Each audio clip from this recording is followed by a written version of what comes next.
Good afternoon, you ruddy lovely people. You are all very welcome along to the Lilywhite Lane YouTube channel. I hope that you're all having a smashing Tuesday and start to your week wherever you are in the world and whatever you are planning to get up to. The Spurs home atmosphere.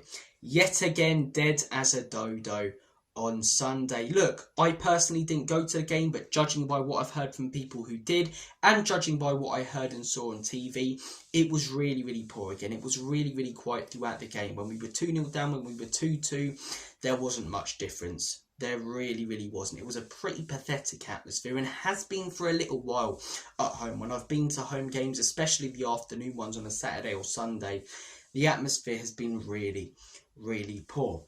And I've started to think why. Why is it? Is it because we're doing as badly as we are? But then you think there'd be that pure and utter frustration in the ground. There'd be that anger. There'd be that shouting and screaming at players and the manager. Like there was a few years ago under Antonio Conte, right? Of course, when you move stadium, you're going to lose some of the soul of the club and the soul that the old White Hart Lane had, and the feeling and the buzz of going in there like, yes, this is Tottenham, this is our ground. And you go into the new ground, it's like, this is exceptional, this is an unreal state-of-the-art stadium, but it doesn't feel like our stadium. Do you know what I mean? It feels like a stadium where we play football. It doesn't feel like Tottenham Stadium. I know it's called the Tottenham Hotspur Stadium, but it's hard to explain that feeling that you get walking into this stadium, as cool as it is though, compared to the old stadium. But a couple of years ago, right, we thought we were hitting rock bottom. I think we didn't know what we were in for. Hindsight's normally a beautiful thing. It's not a good one here. We didn't know what we were in for this season under Ange. But a couple of years ago, under Conte, when things started going really badly towards the end of his tenure at the football club, we were losing games at home, but it wasn't silent like it is right now. There was that anger, there was that frustration. Every time there was a misplaced pass, there was that shouting, groaning in the stadium, the boos, the Levy out chants constantly, even the Conte out chants, right, that I personally disagreed with for most of the time Conte was there. But you could feel that frustration, you could feel and sense that the fans inside the stadium were not happy, right? Right now, we're losing far more games than we did then. We're in a far worse position than we were then. Then we were 4th, 5th under Conte, and we were getting annoyed. Right now, we're 13th, 14th, 12th, maybe. And there's just barely any noise at the home stadium. You don't feel the frustration or anger, nor do you feel the real support and people getting up for it and shouting and screaming in support of the players or manager. There's neither. And I think that is down to the fact that the diehard Spurs fans, the away supporters, the ones who go there purely to support Spurs and not for the day out, a lot of them feel, it feels to me like are just pretty downbeat and accepting of what's going on now.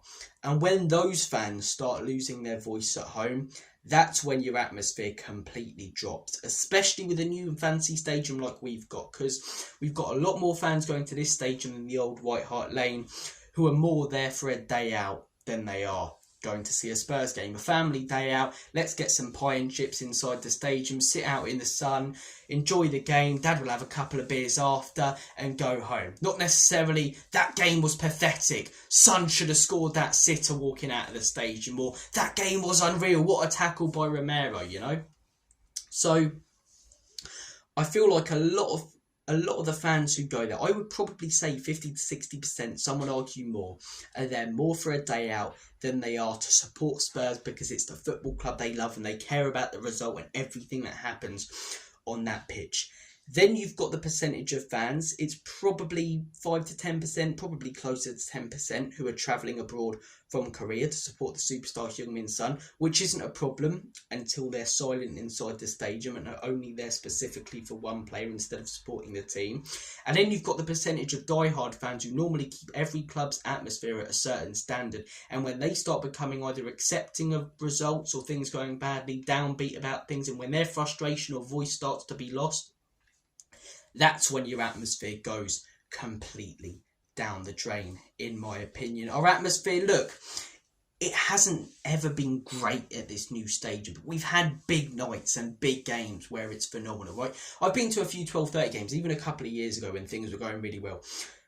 Went to a couple of 12:30 games, and the 12:30 atmospheres are really, really poor. The 2 o'clock on Sundays have always been poor. But the big games, you'd still feel that excitement around the stadium. The Arsenal game, spoke to people who went to that game. They said it's the best atmosphere they've ever been involved in. Jamie Carragher and Neville saying it on TV. Arsenal got brutalised by that Spurs fan base in that 3-0 game. You're not getting that in the big games now, because the big games, whilst it's still Tottenham Arsenal on paper, whilst it's still Tottenham Man United on paper, whilst it's still Tottenham Liverpool on paper, mean nothing for us. We're sat mid-table. We can't achieve anything this season. We're not going to go down relegated. So the Premier League is basically nothing to us from now until the end of the season. So that means you're going to get even more sort of people going for a day out, because some of the die-hard fans will think, what's the point in this? Go to the away games for a laugh and go to the European games. And it also leads to that atmosphere being so dead, because there's a lot of people who are like, it doesn't matter what happens. We can't achieve anything. We can't win anything. Tottenham Man United is a big game. It's not because we can't win anything. You know what I mean?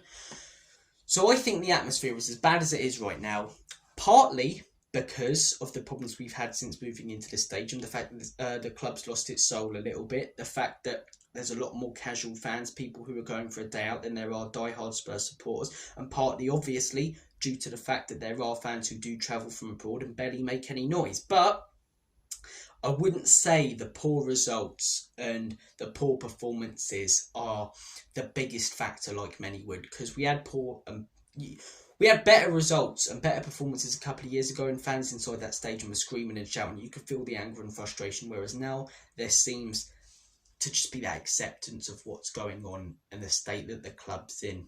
I think, and just to say, so many fans are also split on him. So look, give me your take on it. Why do you think the Spurs home atmosphere is as dead as it is? Our away fans have always been top draw, but I think there's a number of reasons. as to why. But I want to hear your thoughts and opinions. So please do comment them down below. We'll have a discussion. We'll have a debate if you do disagree. That's what football discussion is all about, right? Take care.